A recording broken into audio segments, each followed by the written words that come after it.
স্কুলের মধ্যে penalty shoot হবে, তার মধ্যে টস করা হচ্ছে। দেখে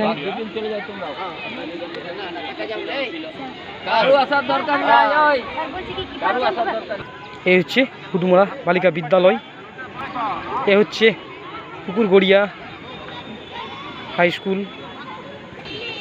সেভ করার জন্য তৈরি হচ্ছে পুকুরগড়িয়া উচ্চ বিদ্যালয়, আর শট করার জন্য তৈরি হচ্ছে নাম্বার 23 হুটমোড়া বালিকা বিদ্যালয়।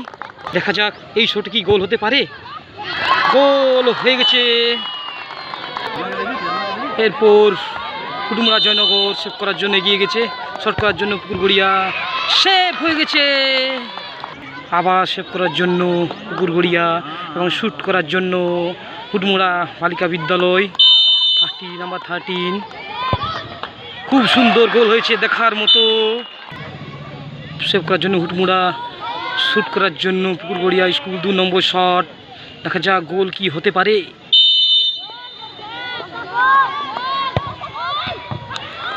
খুব সুন্দর গোল, মাঠের মধ্যে জাল জড়িয়ে গেছে। শট করার জন্য হুটমোড়া বালিকা বিদ্যালয়, দুটো শটে দুটো গোল। দেখা যাক এই গোল হতে কি পারে। খুব সুন্দর গোল, হুটমোড়া বালিকা বিদ্যালয় 3-3। আবার পুকুরগড়িয়া উচ্চ বিদ্যালয় শট করতে হয়েছে। এটা দেখা যাক গোল কি হতে পারে। বাইরে আছে, 3-2 বাইরে একটি গোল। বালিকা বিদ্যালয় শট করতে হয়েছে, এটা গোল যদি হয়ে যায় তাহলেও তারা উইন হয়ে যাবে। গোল, তারা উইন হয়ে গেছে। 4-4টি পুকুরগড়িয়া হাই স্কুল হেরে গেছে এবং হুটমোড়া বালিকা বিদ্যালয় 4 গোলে উইন হয়েছে।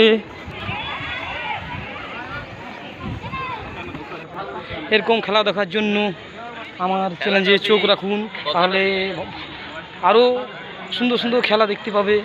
আমার বুঝতে পারছো।